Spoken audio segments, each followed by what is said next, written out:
volviendo un poco a este paraíso, ¿no? De las mafias que se ha convertido Marbella, pero no solo Marbella, ¿no? España. Yo diría España en España, general, porque es verdad que tenemos el estrecho de Gibraltar, Galicia, del que vamos. Ayer hubo un tiroteo en un pueblo de Toledo.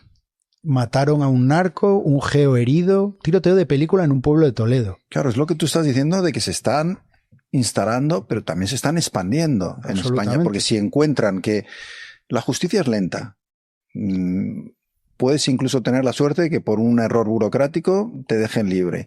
La policía no tiene medios y no pueden contrarrestar la fuerza que tú tienes. Y no penaliza políticamente. Y no penaliza políticamente. Esos serían los 3 factores, claro, muy bien resumidos, que explican el por qué. ¿Cómo no me voy a instalar en España? Si además tengo buen tiempo, buena comida, lo tengo todo. Así es, así es. Y es lo que dices tú, ¿no? Es increíble que no haya una reacción para evitar una cosa que tú dices que yo creo que va a pasar también, y es que en los próximos 10 años esto vaya a mucho peor.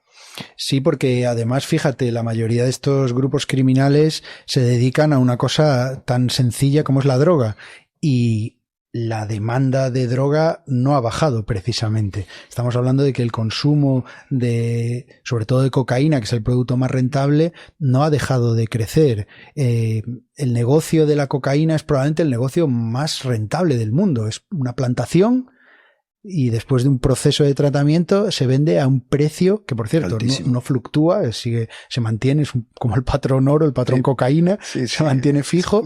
Y de esa plantación, un porcentaje pequeñísimo, porque la cocaína cuando se procesa y se corta, pues la cocaína que consume pues cualquier persona en una discoteca o en un despacho o en donde sea en Europa, pues a lo mejor tiene un 0,8% de pureza de cocaína. Mirad de lo que estamos hablando. Pues esa cocaína es un producto con un margen de ganancia tan brutal que atrae a muchísima gente. De manera que lo que también hay que plantearse en una pregunta un poquito más elevada es si efectivamente la llamada guerra contra el narco es un camino que está funcionando. Claro, a mí me sorprende siempre, por ejemplo, cuando veo ahora a Trump volando por los aires lanchas que salen de puertos de Venezuela, y siempre es la guerra contra las drogas en los sitios de donde vienen las drogas, ¿no? Pero claro, si no hubieran millones de estadounidenses comprando esas drogas, evidentemente no habría ese mercadeo. Y aquí es igual, ¿no? Es curioso lo de la cocaína, como hay otras drogas que van y vienen. La cocaína es como que se mantiene, ¿no? Y me llama la atención lo que dices del precio, ¿no? Que ni sube ni baja, ¿no? Está estable, y me imagino que porque la demanda sigue siendo muy, muy alta. La demanda es altísima, es un negocio súper rentable, y yo creo que una de las claves, al menos en lo que a España se refiere, es intentar desincentivar la atracción que sienten segmentos sociales, sobre todo de gente joven, por participar de este negocio. El narcotráfico siempre ha tenido algo de romántico, el gángster, de fascinante, sobre todo pues para chavales más vulnerables, ya por situación social o ya por edad. Lo que tú decías antes, los mafiosos con chándal, pues estos videoclips, estos vídeos de chavales en chándal de marca, con el cochazo, con el no sé qué.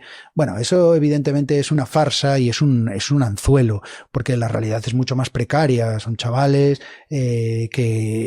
que malviven en la clandestinidad, ganando 4 perras. Y que terminan en la cárcel. Y que terminan o en la cárcel o muertos, no hay mucha más salida.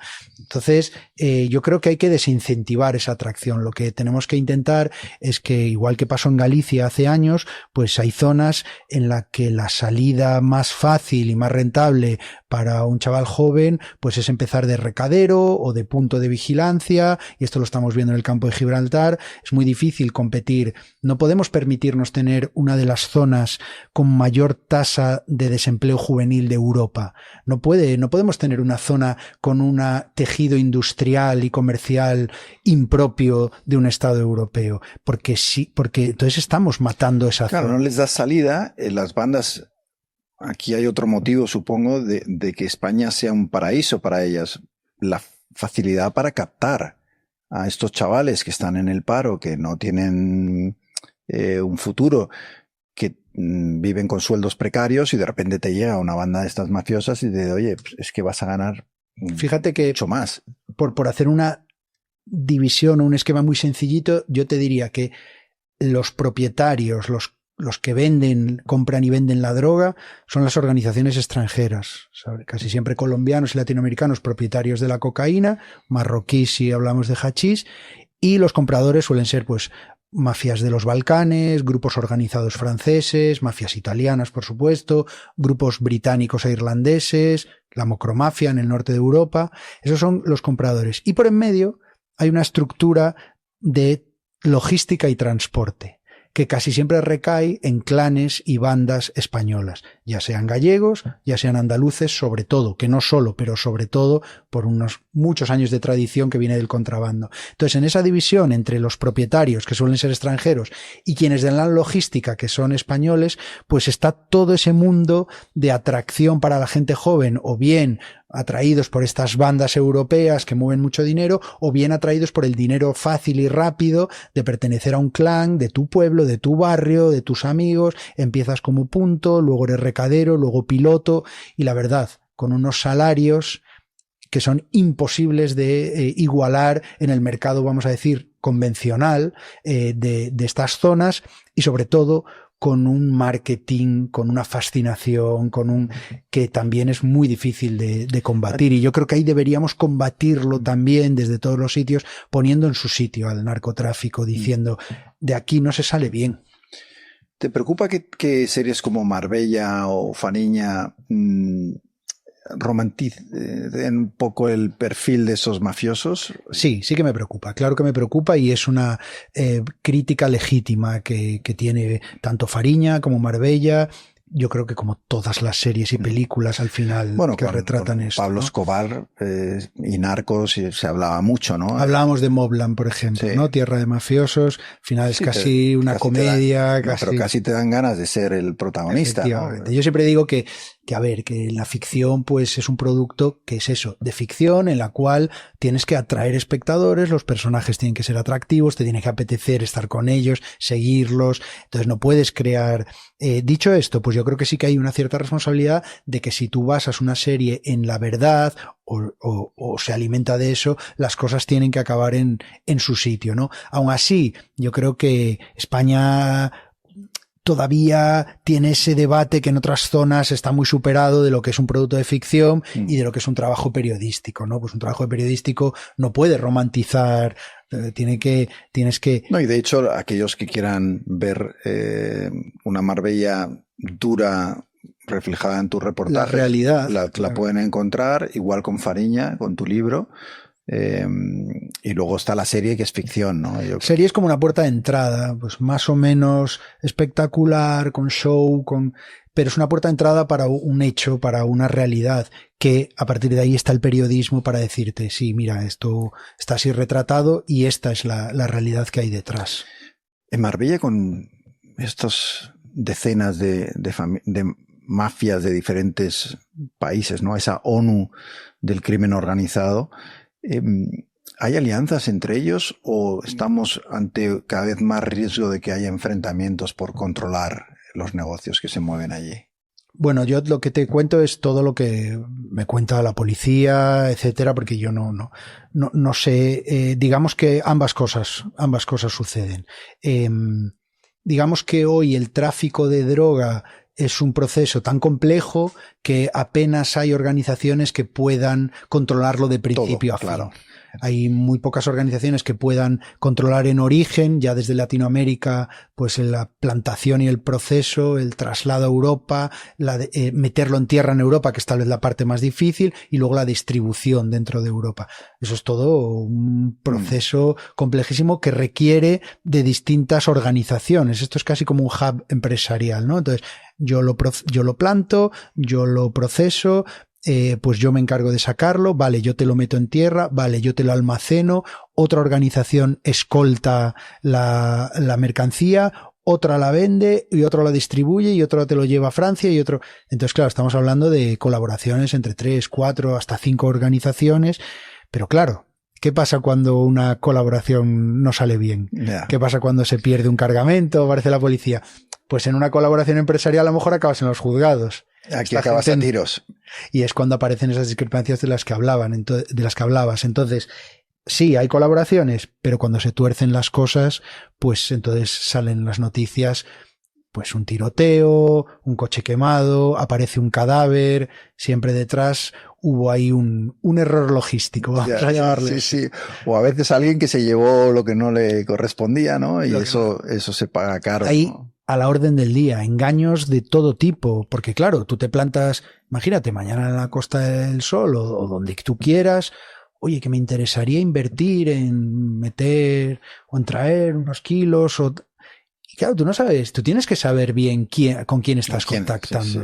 Sí. Es que no es tan fácil, ¿no? Esto peligrosa. No, y no solo eso, sino saber si verdaderamente este tipo es alguien, porque ahí hay una cantidad de estafadores, tío, no te preocupes, yo tengo un contacto, un colombiano, y luego hasta luego el dinero, y eso está a la orden del día. Hay bandas, que es un gran problema que tenemos en España, bandas desde hace años que se dedican exclusivamente a los vuelcos.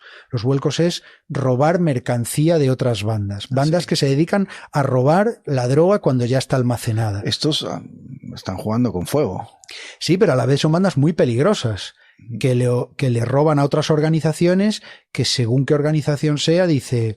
pues no puedo hacer nada, porque los tipos que me acaban de robar son 20 fulanos con AK-47 y yo no puedo hacer nada. Y hay bandas que se dedican a los vuelcos y estas bandas tienen tanto poder, nosotros lo reflejamos en la banda Marbella, en la serie Marbella lo reflejamos, son bandas que hasta, por ejemplo, tienen contactos en la policía y tienen uniformes, de manera que aparecen, por ejemplo, pues en un sitio donde saben que hay almacenados 3.000 kilos o 1.000 kilos de cocaína, gritando policía, y no son policías, y se llevan la cocaína.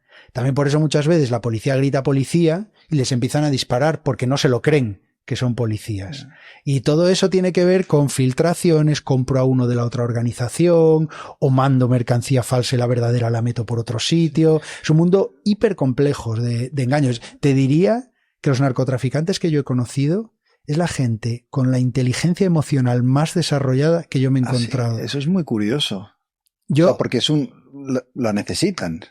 Yo hablando con un narco me decía, mira, una de las cosas que me ha dado ser narcotraficante, así me lo decía, es que a mí no me puedes mentir. Yo sé perfectamente cuando alguien me está mintiendo. Y dice, y esto es una desgracia en mi vida, porque yo sé cuando mi mujer me está mintiendo, cuando mi hijo me está mintiendo. Me decía, yo sé cuando me están mintiendo y lo sé perfectamente, porque toda su vida se ha dedicado a discernir quién le miente. Claro, consiste o no. En un mundo en el que todos se engañan unos a otros, necesitas tener muy alerta ese instinto, ¿no? De descubrir dónde está la falsedad y no, porque yo no sé si existen ya los códigos entre estas mafias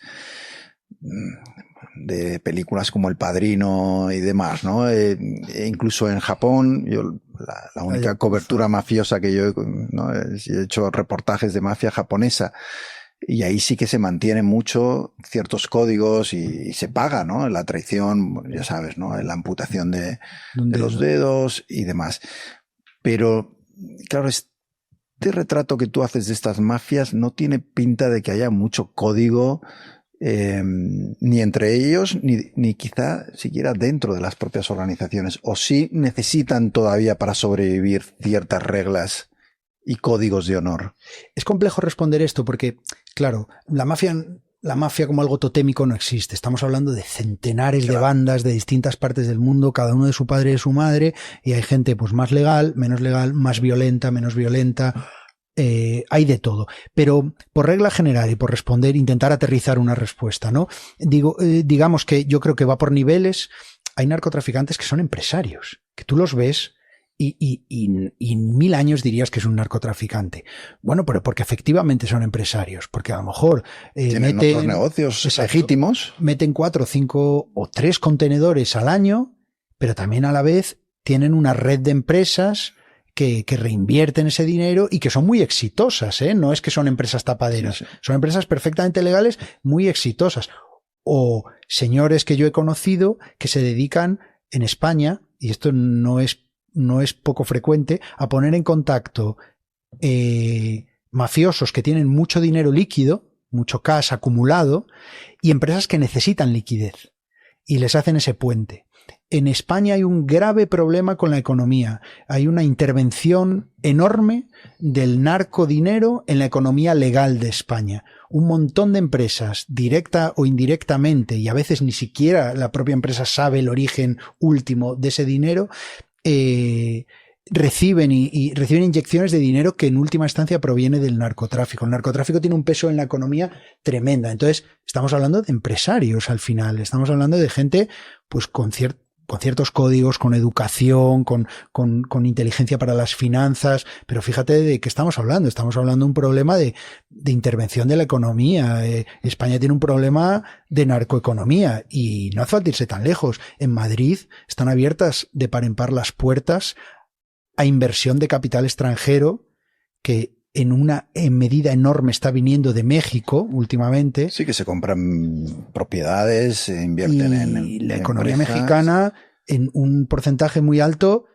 Como mínimo es necesario investigarla. A mí me decía un alto mando de la Guardia Civil de Delitos Económicos que en Madrid a día de hoy hay discotecas, edificios, negocios que si tú tiras del hilo acabas en el cártel de Sinaloa. Y esto se dice pronto, en el barrio de Salamanca, que suena muy peliculero, pero no lo es tanto y tiene su sentido, porque al final se está inyectando dinero. Y todo esto, perdona que me enrollo, viene a que estamos hablando de niveles empresariales. Luego, si te vas a niveles de una banda de chavales de 20 años de un barrio de Marsella que bajan aquí a por 500 kilos de hachís y se los llevan en coche, ponte tú delante de esos chavales. Eso no se pone delante ni la policía, porque abren fuego, porque esos códigos ya no existen, los propios criminales veteranos los desprecian, porque son con unos grados de violencia muy altos. Entonces, tú me preguntas por esos códigos y yo creo que depende tanto del nivel del que estemos hablando, como también hay un punto generacional ahí de gente joven, más inconsciente, con más violencia y con una sensación de impunidad mayor. ¿Cómo será la intervención de las mafias y el narcotráfico en la economía, que lo que tú estás contando en Madrid?